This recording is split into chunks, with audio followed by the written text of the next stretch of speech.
성경 말씀은 고린도후서 7장 5절로 16절입니다. 고린도후서 7장 5절로 16절 말씀입니다. 교독하도록 하겠습니다. 우리가 마게도니아에 이르렀을 때에도 우리 육체가 편하지 못하였고 사방으로 환난을 당하여 밖으로는 다툼이요 안으로는 두려움이 있었노라. 그러나 심한 자들을 위로하시는 하나님이 위로와 은으로 우리를 위하였으니 그가 온 것뿐 아니요 오직 그가 너희에게서 받은 그 위로로 위로하고 너희의 사모함과 애통함과 나를 위하여 열심히 있는 것을 우리에게 보고함으로 나를 더욱 기쁘게 하였느니라. 그러므로 내가 편지로 너희를 근심하게 한 것을 후회하였으나 지금은 후회하지 아니하면 그 편지가 너희로 근심하게 할 줄을 압니다. 내가 지금 기뻐함은 너희로 근심하게 한 까닭이 아니요 도리어 너희가 근심함으로 회개함에 이르는 까닭이라. 너희가 하나님의 뜻대로 근심하게 된 것은 우리에게서 아무 해도 받지 않게 하려 함이라. 하나님의 뜻대로 하는 근심은 후회할 것이 없는 구원을 이루게 하는 회개를 이루는 것이요 세상 근심을 사망하게 하는 것입니다. 보라, 하나님의 뜻대로 하게 된 이 근심이 너희로 얼마나 간절하게 하며 얼마나 변증하게 하며 얼마나 분하게 하며 얼마나 두렵게 하며 얼마나 사모하게 하며 얼마나 열심히 있게 하며 얼마나 벌하게 하였는가. 너희가 그 일에 대하여 일체 너희 자신의 깨끗함을 나타내었느니라. 그런즉 내가 너희에게 쓰는 것을 그들이 하는 것을 위한 것도 아니요 그들이 당하는 것을 위한 것도 아니요 오직 우리를 위하여 너희는 간절히 하나님 앞에서 너희에게 나타나게 하여 합니다. 이로 말미암아 우리가 위로를 받았고 우리가 받은 위로 위에 기도의 기쁨으로 우리에게 더 많이 기뻐하면 그의 마음이 너희 무리로 말미암아 안심함을 얻었음이라. 우리가 너희에게 너희를 위하여 사랑하는 것이 있다고 부끄럽지 아니하니 우리가 너희에게 이르는 말이 다 생긴 것이 좋지 기적에서 우리가 하나님께서 참 되게 하였다. 그가 너희 모든 사람들이 두려움과 떨므로 자기를 영접하여 순종하는 것을 생각하고 너희를 향하여 그의 심정이 더 기뻤으니 내가 범사에 너희를 신뢰하게 된 것을 기뻐하노라. 잠깐 말씀을 기도합니다. 주신 하나님, 이 시간 하나님의 말씀을 듣습니다. 하나님 영의 귀와 영의 마음이 열어져서 하나님 말씀이 들려지고 깨달아지고 성령님께서 인도하시는 그것들을 깨닫게 허락하여 주시옵소서. 하나님 감사함이 예수님의 이름으로 기도합니다. 같이 합시다. 치유회복되어 세계를 품자. 치유회복되어 세계를 품자. 오늘 말씀의 제목도 한번 따라할까요? 우리의 관심은 사람이어야 합니다. 우리의 관심은 사람이어야 합니다. 지난 주간 두 분의 소천 소식을 들었습니다. 한번 사진을 띄워주시면, 네.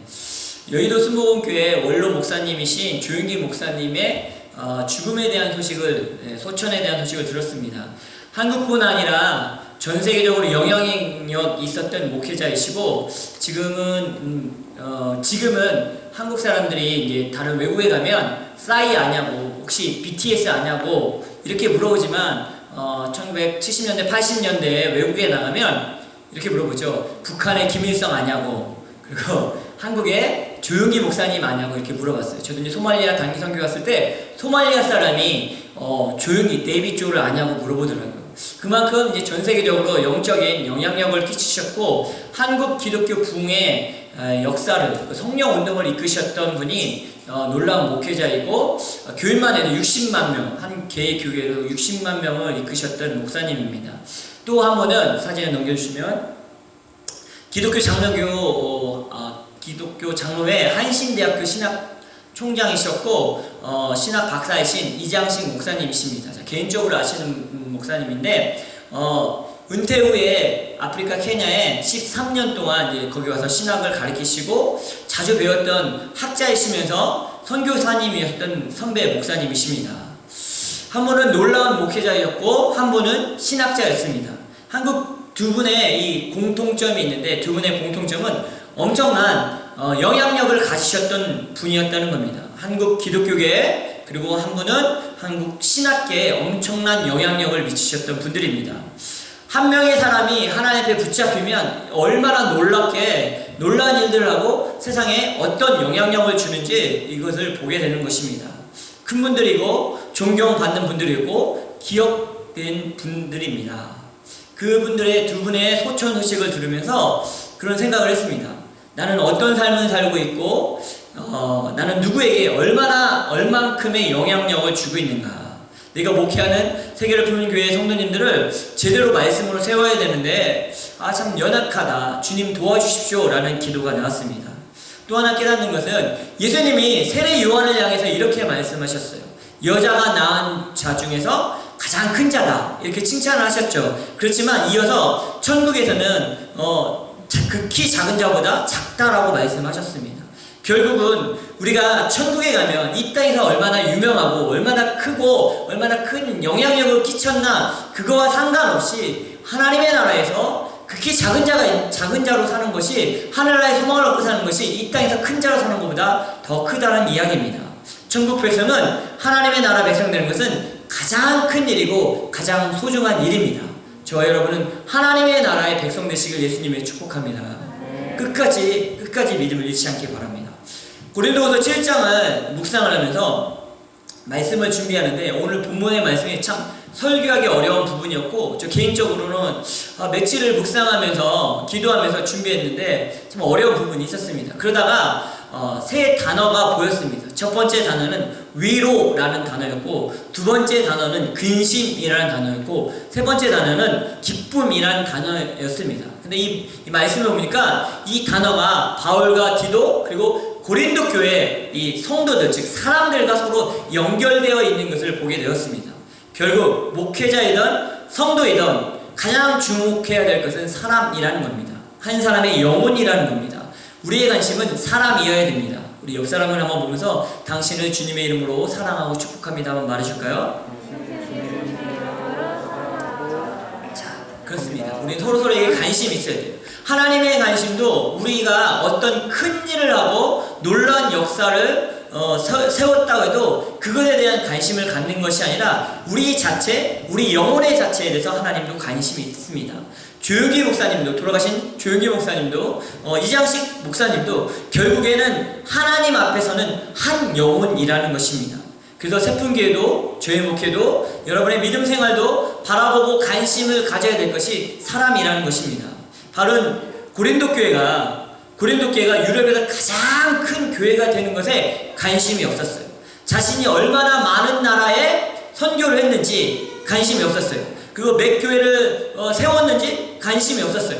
단지 그 교회 성도들, 고린도 교회 성도들, 빌립보 교회 성도들, 그리고 에베소 교회 성도들, 초대교회 성도 한 명에 대한 관심을 갖고 있었다는 것입니다. 여러분이 하는 또 혹시 해보셨을 수 있는데 성격 유형 검사라는 것이 있습니다. 자기의 성격이 어디에 중심적인가. 어떤 사람은 사람 중심적인 사람이 있고 어떤 사람은 일 중심적인 사람이 있습니다.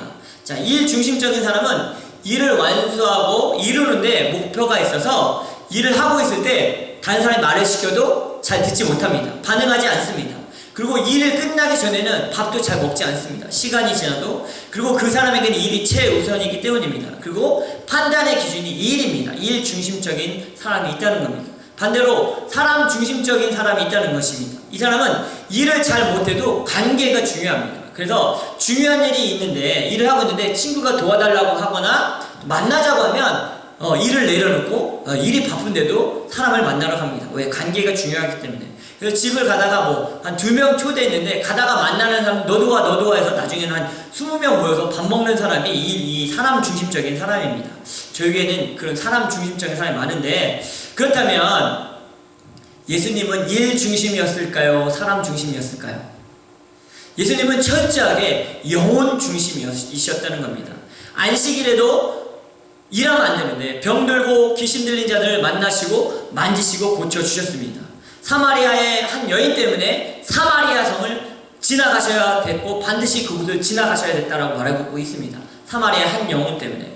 제자들을 깨우치기 위해서, 2명의 제자를 깨우치기 위해서 엠마오로 같이 걸어가시면서 예수님은 이야기를 하셨다는 겁니다. 여리고에서는 삭개오를 만나서 그 삭개오와 밥을 먹고 그 이야기하기 위해서 여리고를 지나가셨는데 그것을 내려놓으시고 삭개오의 집을 가서 삭개오와 친교하셨다는 것입니다. 하나님은 우리가 얼마나 유명하고 얼마나 큰 일을 한 것에 대해서 관심이 없습니다.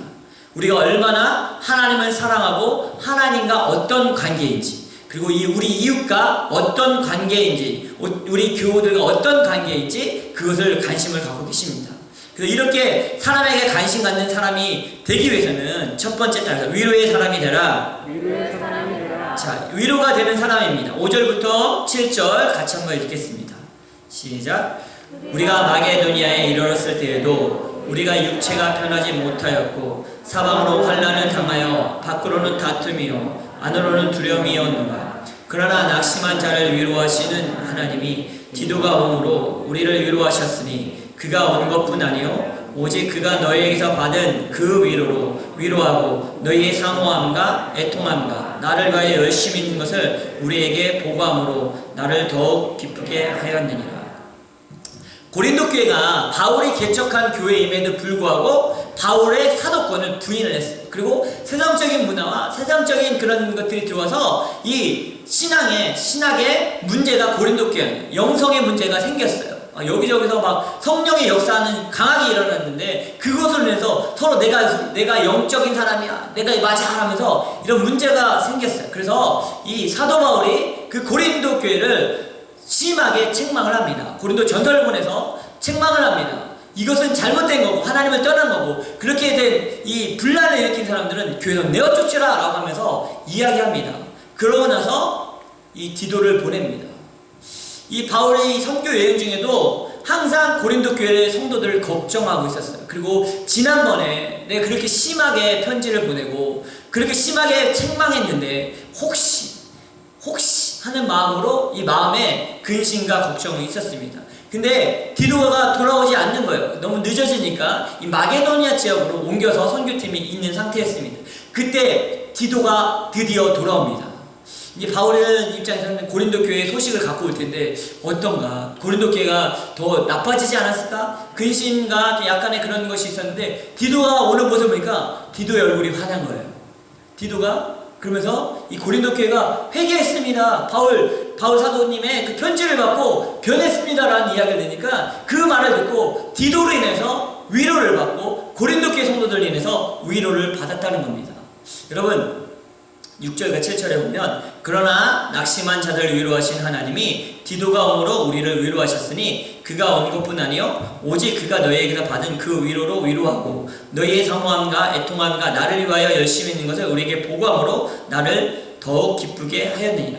바울은 두 사람들에게 위로를 받았어요. 첫째는 디도에게, 또 하나는 고린도 교회 성도들에게 위로를 받았습니다. 여러분 사도 바울은 영성이 뛰어난 사람이었고 우리가 성경을 읽으면 알지만 사도 바울은 참 강인한 사람이었어요. 복음을 위해서 전 세계를 다니면서 유럽을 다니면서 그리고 두려워하지 않고 매맞는 것도 죽음도 두려워하지 않았던 불도저와 같은 사람이었어요. 어떻게 보면 참 바울은 강력한 사람이다, 인상도 뭐 강하다 이렇게 느낄 수 있어요. 그런데 그가 위로가 필요했다는 겁니다. 그렇게 강력한 영성의 소유자도 위로가 필요했다는 겁니다. 그래서 우리는 서로 위로가 필요한 사람들입니다. 이 옆 사람은 내가 한번 손잡고 할까? 내가 당신을 위로합니다. 힘내세요. 한번 말해주세요. 내가 당신을 위로합니다. 예, 우리 서로 위로가 필요한 사람들이에요. 여러분 부부관계에서 싸움이 왜 일어나는지 아십니까? 연인 사이에서 싸움이 왜 일어나는지 아십니까? 친구 사이에서 문제가 생기는 이유가 뭐예요? 다 사랑받고 싶어서요. 위로받고 싶어서라는 거예요. 우리가 서로에게 위로가 되어줘야 된다는 겁니다. 우리 안에 하나님의 사랑이 가득 차기 시작하면 상대방을 이해하고 위로할 수 있습니다. 그래서 이렇게 얘기해야 됩니다. 그랬군요. 힘들었지요? 힘내세요. 끝까지 응원할게요. 난 당신의 편이에요. 기도할게요. 이 한마디들이 위로가 된다는 겁니다. 제가 영국에서 신학을 공부할 때, 사역을 할 때 육체적으로 힘들고 참 어려웠어요. 그때 예찬이가 4살 정도 되었는데 공원에서 이제 운동하는 사람들 쳐다보고 있는데 일어나서 나도 한번 해볼까 하니까 예찬이가 일어나서 응원하면서 아빠 할 수 있어! 아빠 할 수 있어! 하는데 갑자기 힘이 나는 거예요. 여러분 별말 아니잖아요. 아빠 할 수 있어. 이 말에 그 운동하는 그 힘이 아니라 지쳐있던 육체와 영혼이 회복되어지는 거예요. 여러분 우리 서로에게 위로가 필요한 사람들 아닙니까? 예수님의 이름으로 위로해야 되지 않겠습니까? 옆 사람 보고 한번 얘기합시다. 힘내십시오. 당신은 할 수 있습니다. 주님이 도와주실 것입니다. 어떻게 위로가 되십니까? 저희 노예의 가스펠 교회 그 목사님과 이강배 목사님과 한번 전화 통화를 한 적이 있었어요. 근데 그 통화 별말 하지 않았어요. 잠깐 뭐 몇 분 정도 통화했는데 나중에 이강배 목사님이 하시는 얘기가 1년 동안 열심히 목회했는데 오히려 성도들이 떠나고 힘든 상황 가운데서 목사님 전화를 받았는데 별 얘기 안 했는데 그냥 힘이 났다고. 여러분 그렇지 않습니까? 우리 서로에게 위로가 되는 사람이 되지 않겠습니까? 최고의 위로자는 주님이시지만 우리가 주님의 도구가 될 수 있다는 거예요. 주님이 위로하는 도구가 될 수 있다는 거예요. 어제 토요일날 인도 선교사님 가정을 만났습니다. 로수정 진혜경 형사님 가정을 만났어요. 여러분이 아는 줄리아하고 샤로니의 부모님이십니다. 근데 비행기가 없어서 6일에 거쳐서 인도에서 캐나다로 오셨대요. 비행기를 60시간을 타셨대요. 너무 엄청난 돌아서 인도로서 들어오는 비행기가 없으니까. 근데 그 사역지에는 한국 사람도 별로 없고 이제 뭐 남편분은 인도분이시니까 그 인도 현지에 있는데 같이 이제 짜장면도 먹고 커피를 마시는데 이제 스타벅스 커피를 마시면서 그런 얘기는 작년에 그 지역에 스타벅스가 들어와서 이제 나는 아메리카노밖에 모른다고 그거 마시는데 하나님이 나를 사랑해서 이렇게 스타벅스를 보내주셔서 너무 감사하다 이런 얘기하면서 서로 같이 식사하면서 서로 위로가 되는 거예요. 여러분 우리 신앙에는 이렇게 서로 위로자가 되고 응원하고 그런 사람이 되어야 되지 않겠습니까? 그런 사람들 되길 예수님으로 축복합니다. 우리 그 두 번째는 세상의 근심이 아닌 하나님의 뜻대로 하는 근심의 사람. 하나님 뜻대로 하는 근심의 사람. 9절로 11절 말씀 읽겠습니다. 시작. 내가 지금 기뻐함은 너희로 근심하게 한 까닭이 아니요 도리어 너희가 근심함으로 회개함에 이르는 까닭이라. 너희가 하나님의 뜻대로 근심하게 된 것은 우리에게서 아무 해도 받지 않게 하려 함이라. 하나님의 뜻대로 하는 근심은 후회할 것이 없는 구원에 이르게 하는 회개를 이루는 것이요 세상의 근심은 사망을 이루는 것이라.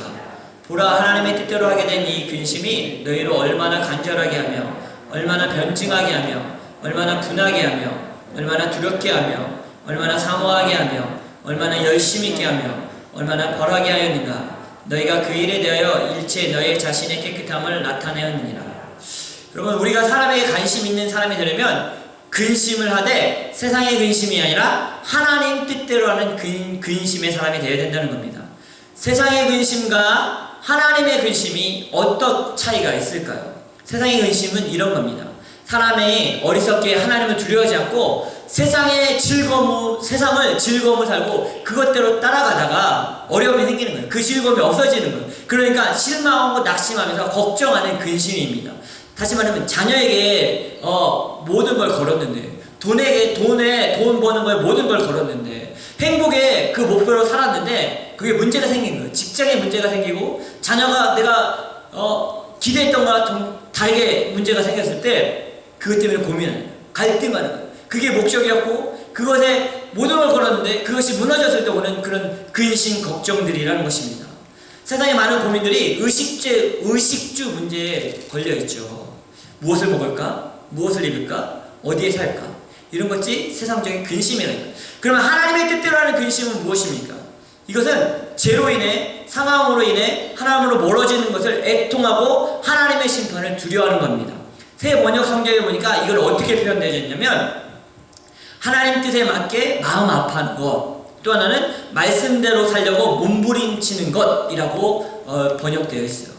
하나님의 뜻대로 하는 근심은 뭐냐면 내가 더 기도해야 되는데 하나님 뜻대로 살아야 되는데 내가 이걸 위해서 선교해야 되는데 그런데 하지 못하는 자신을 보면서 회개하고 이러다 하나님께 큰 심판 받는 거 아니야? 내가 두려움을 갖고 회개하고 돌아오는 이것이 하나님의 뜻대로 하는 근심이라는 겁니다. 저도 더 열심히 목회 사역하지 못하는 것이 마음에 찔리고 성도들 볼 때 잘 세우지 못하는 것 같아서 근심이 가질 때가 있습니다.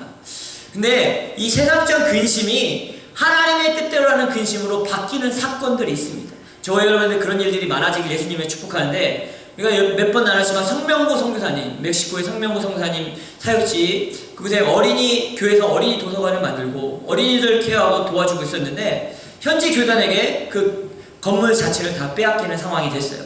돈도 많이 투자했고 어린아이들 이렇게 와서 공부할 수 있는 모든 상황이 됐는데 이거니까 너무 억울하죠. 물질적 손해를 봤죠. 또 사역지가 없어지는 걸 볼 때 정말 세상적 근심이 올 수도 있는 그 상황 가운데서 하나님의 근심으로 선교사님이 어떻게 아이들을 다시 돌볼 수 있을까? 이 아이들을 어떻게 또 도와줄 수 있을까 생각하다 보니까 하나님께서 땅을 보게 하시고 땅을 구입할 수 있는 그런 상황으로 이끄셨어요. 근데 또 근심이 생기는 거죠. 왜? 돈이 없으니까. 그래서 기도하기 시작했잖아요. 기도해서 어떻게 했습니까? 저희 교회고 또 이게 하나님께서 또 마음을 주셔서 이 땅을 살 수 있는 $5,000 5,000불을 우리가 같이 헌금해서 보내서 땅을 구입하게 하셨잖아요. 또 근심이 있습니다. 건물을 세워야 돼요. 그러면 또 많은 물질이 들어가겠죠. 그럼에도 불구하고 하나님의 뜻대로 하는 근심으로 인해서 그 일이 반드시 이루어질 거고 하나님이 역사하실 것을 믿는 거죠. 우리는 서로에 대해서 하나님의 뜻대로 근심해야 됩니다. 저 성도가 교회에 나와야 될 텐데, 저 친구가 예수님 믿어야 될 텐데, 더 믿음으로 살아야 될 텐데, 그래서 기도해주는 그런 세상의 근심이 아니라 하나님의 뜻대로 근심해주는 그런 사이가 되시길 예수님으로 축복합니다. 세 번째는 기쁨의 사람입니다. 13절로 16절 말씀 읽도록 하겠습니다. 시작. 이로 말미암아 우리가 위로를 받았고 우리가 받은 위로 위에 기도의 기쁨으로 우리가 더 많은 기뻐함은 그의 마음이 너의 무리로 말미암아 안심함을 얻었습니다. 내가 그에게 너희를 위하여 잘하는 것이 있더라도 부끄럽지 아니하니 우리가 너에게 이른 말이 다 참된 것 같이 디도 앞에서 우리가 잘하는 것도 참되게 되었도다. 그가 너희 모든 사람들이 두려움과 떨므로 자기를 영접하여 순종한 것을 생각하고 너희를 향하여 그의 심정이 더욱 기뻤으니 내가 범사에 너희를 신뢰하게 된 것을 기뻐한다. 우리가 사람을 만날 때 만나면 기쁜 사람이 있고 만나면 짜증나는 사람이 있습니다. 여러분 어떻습니까? 여러분 주위 사람들 여러분을 만나면 기쁩니까? 기쁜 사람이 되길 예수님의 이름으로 축복합니다. 요즘 교회협의회 임원 모임에 가면 너무 분위기가 좋습니다. 그중 큰 역할을 하는 것이 친교 모임도 있지만 또 먼저 친해지고 밴쿠버 교계를 위해서 함께 일하고 함께 기도하니까 참 분위기가 좋습니다. 회장님이신 예수사랑교회 장윤철 목사님이 진담 반 농담으로 그런 얘기 하세요. 회장은 입을 닫고 지갑을 열어야 된다. 그래서 밥도 자주 사주시고 일할 수 있도록 지지해주고 임원들이 일할 수 있도록 반대하지 않습니다. 여러분 여러분이 나이가 들고 들어도 사람들이 만나고 싶고 기쁜 사람이 누군지 아십니까? 잘 기억하십시오. 따라합시다. 헌신하고 나눠주는 사람. 이 말을 쉬운 말로 바꿔줄게요. 따라합시다. 밥 잘 사주고 내 이야기 잘 들어주는 사람. 이런 사람 만나면 기뻐요. 뭔가 나에게 잘 사주고 잘 대해주고 그리고 중요한 건 뭐예요? 내 이야기를 잘 들어주는 사람. 밥 잘 사주고 혼자 이야기하는 사람은 만나면 기쁘지가 않아요. 뭔지 알아요? 사람은 다 자신의 이야기를 많이 하고 싶어요. 내가 하고 싶은 말 반만 줄이고 남의 이야기를 그 반을 더 듣게 되잖아요. 그럼 서로 만나면 기쁨이 된다는 겁니다. 서로에게 기쁨이 되는 사람 되길 바랍니다. 15절에 그가 너희 모든 사람들이 두려움과 떨므로 자기를 영접하여 순종한 것을 생각하고 너희를 향하여 그의 심정이 더 깊었으니 사람을 순수한 마음으로 영접하고 전해준 하나님의 말씀에 순종할 때 서로 기쁨이 넘친다라고 말해주고 있습니다. 여러분 그래서 기도하면 하나님의 뜻을 알게 돼요. 셀원들이 먼저 같이 친교하고 서로를 위해 기도 제목 나누고 그리고 기도하는 분위기가 되면 셀원들이 서로 만나잖아요. 그러면 그렇게 반갑고 기쁠 수가 없어요. 서로의 기도 제목을 나누고 그걸 위해서 같이 기도하고 같이 걱정하면 같이 근심하면 그렇게 반가울 수가 없어요. 교회가 그런 교회가 되어야 된다는 거예요. 여러분 우리 중보기도 모임 새벽 예배 금요 예배 오시는 분들은 기도의 맛을 알기 때문에 그곳에 기쁨이 있다는 걸 알아요. 여러분 어떨 때 기쁘세요? 하나님의 말씀 이루어지고 낙심했던 형제 자매가 나의 격려와 응원으로 다시 힘을 내고 나의 전화 한 통과 문자 하나로 겉면으로 다시 믿음으로 일어설 때 우리는 기쁘지 않겠습니까? 여러분 우리는 기쁨이 이런 곳에서 오는 거예요. 세상에서 오는 것이 아니라 한 사람 한 사람이 세워주는 거, 한 사람 한 사람들이 주님 앞에 들어올 때는 기뻐하는 거 아니겠습니까? 그래서 우리는 서로에게 관심을 갖는 거예요. 그 영혼에 관심을 갖고 그들이 세워지도록 우리가 기도하고 우리 힘을 쓰고 우리가 헌신하는 겁니다. 여러분 그러려면 서로에게 관심을 가져야 됩니다. 영혼에게 관심을 가져야 됩니다. 우리 서로에게 관심 있는 사람이 되어 하나님의 뜻을 이루어가는 세풍교회가 되시길 예수님의 이름으로 축복합니다. 같이 우리 은혜 찬양하도록 하겠습니다.